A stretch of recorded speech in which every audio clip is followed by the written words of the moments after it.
The South China Sea is a flashpoint, a vast expanse of water that has become one of the world's most contested maritime regions. Its turquoise waves conceal not only rich fishing grounds and potential energy reserves, but also a tangled web of overlapping territorial claims.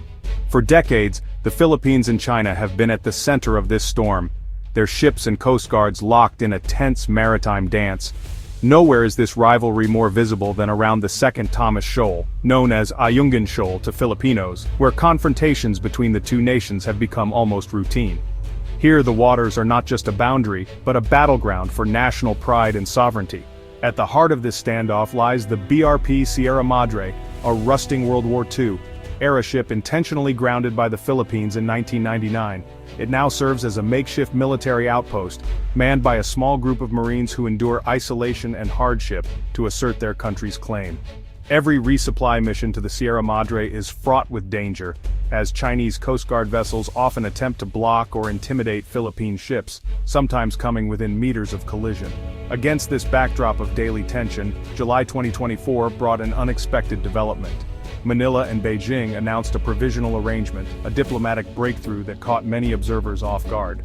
The agreement's main goal was to de-escalate the situation and establish protocols for safe, unimpeded resupply missions to the Sierra Madre, reducing the risk of dangerous encounters at sea. For the Philippines, this deal offered a rare moment of relief. It meant their troops could receive food, water, and medicine without the constant threat of harassment or blockade. Families of the Marines stationed on the Sierra Madre hoped this would bring a measure of safety and stability to their loved ones, even if only temporarily. For China, the arrangement was a strategic move. By negotiating directly with Manila, Beijing could manage the dispute on its own terms, sidestepping international rulings like the 2016 Hague Tribunal decision that invalidated many of its claims. It also allowed China to present itself as a responsible regional power, willing to seek peaceful solutions, at least for now. The announcement was met with cautious optimism, both at home and abroad. Any pause in hostilities, no matter how fragile, was seen as a welcome respite. News outlets covered the story extensively, and ordinary citizens in Manila and Beijing watched closely, hoping for a lasting peace. Yet, beneath the surface, the core issue remained unresolved. The sovereignty dispute over the shoal and surrounding waters was merely set aside, not settled. Both sides agreed to disagree, choosing to freeze their claims rather than address them head-on. The arrangement was a temporary fix, not a permanent solution. This fragile truce was built on ambiguity, a band-aid over a deep and persistent conflict. The risk of misunderstanding or renewed confrontation always lingered, as both nations continued to patrol the disputed waters, wary and watchful. The question remained, how long could such a compromise hold? Would this provisional arrangement pave the way for genuine dialogue and lasting peace, or was it simply a pause before the next storm? In the South China Sea, uncertainty is the only constant. The arrangement's ambiguity was immediately apparent to all involved. Crafted in the haze of tense negotiations, the deal left crucial terms undefined, opening the door to vastly different interpretations by both sides. What seemed like a diplomatic breakthrough on paper was, in reality, a fragile compromise built on shifting sands. This lack of clarity quickly became its Achilles heel, exposing the agreement to the risk of unraveling at the first sign of trouble. The deal's very foundation was riddled with weak links, each one a potential point of failure. From Manila's perspective, the deal was a shield, protecting its sovereign rights and ensuring that Filipino vessels could resupply their outpost without interference or the need for Chinese approval. The Philippine government emphasized that their actions were consistent with international law and their own constitution. Officials in Manila framed the arrangement as a purely humanitarian mechanism, designed to allow food, water, and medicine to reach their personnel. They insisted it was not a concession to Beijing, but a practical solution to a humanitarian need. China, meanwhile, interpreted the deal very differently. Beijing claimed that the Philippines was obligated to notify Chinese authorities in advance of any resupply missions, and to allow Chinese personnel to verify the cargo on site. In their view, this meant China retained ultimate authority over the disputed shoal. This fundamental disconnect was no accident. Both governments needed to present the deal as a victory to their domestic audiences. For Manila, it was about standing firm. For Beijing, it was about maintaining control. The Philippines touted the agreement as a diplomatic win, proof that it could defend its interests through negotiation. China, on the other hand, reassured its public that it was managing trespassers and upholding its territorial claims, but an agreement that means opposite things in Manila and Beijing is a recipe for disaster. The lack of a shared understanding made every encounter at sea a potential flashpoint. With each side acting according to its own interpretation, the stage was set for misunderstanding, escalation, and renewed confrontation. Tensions simmered just below the surface, waiting for a spark. The deal's vagueness, while politically convenient in the short term, made it inherently unstable. It was a temporary fix, not a lasting solution. Inevitably, reality at sea would collide with these conflicting narratives, and the consequences would ripple far beyond the disputed waters. In the weeks following the agreement, an unusual calm settled over the Second Thomas Shoal, a place so often marked by tension and uncertainty. For a brief moment, the waters that had seen so many confrontations seemed almost serene, as if holding their breath.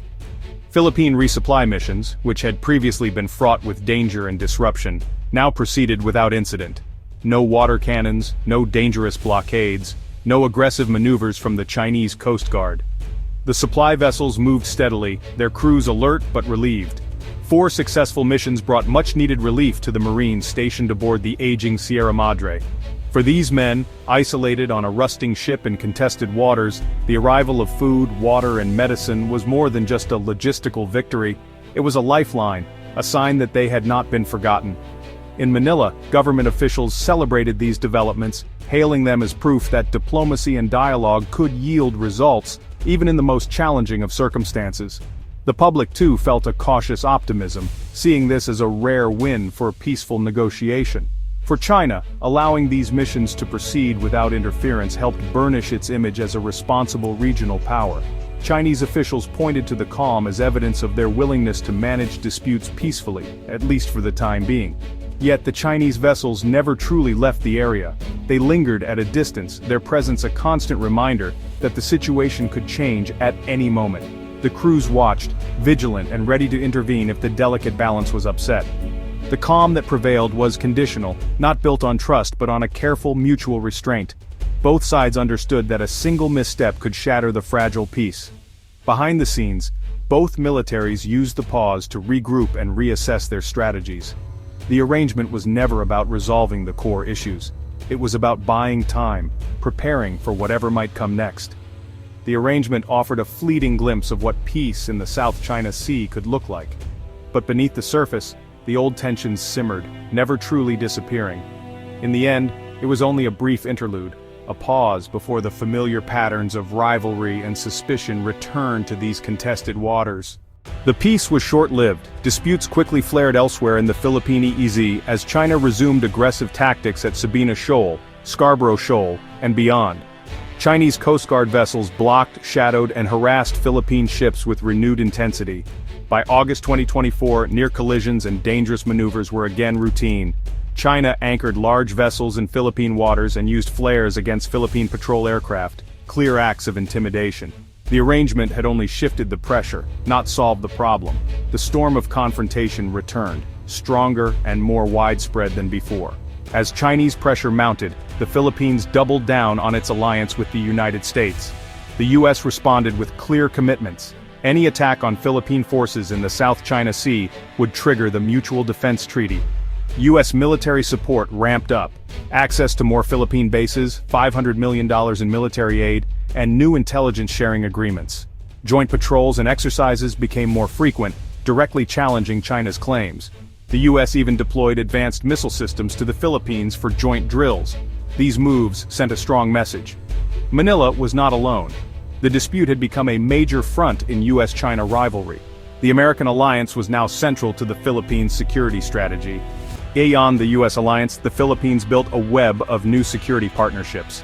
The U.S.-Japan-Philippines trilateral and the expanded Squad with Australia brought joint military exercises and deeper cooperation. These groupings improved interoperability and signaled collective resolve to Beijing. Manila also strengthened ties with India, Japan, and Australia, acquiring new weapons and sharing intelligence. The strategy diversified partners, build a multi-layered defense, and present a united front.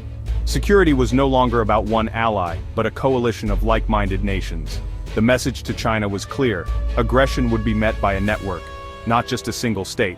The Philippines was no longer isolated in its struggle. The collapse of the arrangement plunged the South China Sea back into dangerous uncertainty. Gray zone tactics escalated. What began as water cannon standoffs turned into violent clashes. In June 2024, Chinese Coast Guard personnel boarded Philippine boats with knives and spears, injuring a Filipino serviceman. President Marcos Jr. warned that any Filipino death could be considered an act of war. The line between coercion and open conflict was blurring. Each new incident risked triggering a wider crisis, especially with U.S. defense commitments in play. The South China Sea had become a potential flashpoint for global conflict. Beijing's gamble that the Philippines and its allies would always back down, but that assumption was growing riskier by the day. For the Philippines, the South China Sea dispute is about sovereignty, security, and survival. Control over the West Philippine Sea means safeguarding vital resources, oil, gas, and fisheries that millions depend on.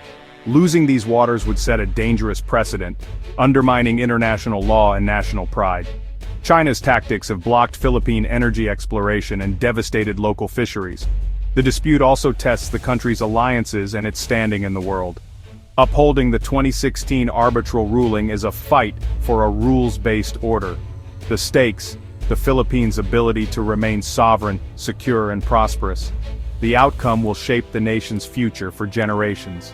With the arrangement in tatters, the Philippines faces a perilous path forward. Manila is considering new legal action against China, focusing on environmental damage and blocked energy projects.